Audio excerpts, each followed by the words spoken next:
I think a lot of people are very familiar with the respiratory complications of influenza and other respiratory viral diseases, things like pneumonia and the common cold. However, one of the things that we wanted to look at were the extrapulmonary manifestations of influenza, meaning things that are outside the lungs, such as the heart. So, in our study of over 80,000 patients across 8 influenza seasons, we saw that acute cardiovascular events are common complications of influenza, and that we should really, both clinician and as patients, take this virus very seriously, especially as we come into the influenza season.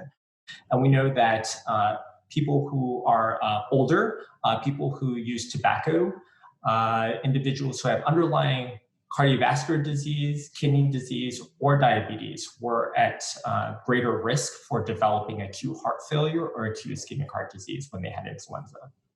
We looked at patients 18 years and older. So there were people across the age range. So people were being affected regardless of age.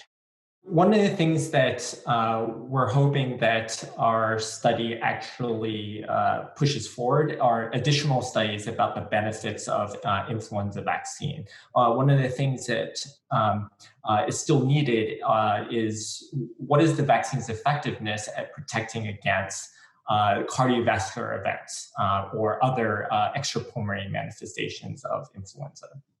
There are many respiratory viruses out there, and I know that a lot of people are concerned about COVID-19 and the complications as a result of COVID-19. But we are coming up on the influenza season, and there are very few respiratory viruses for which we actually have a vaccine for right now.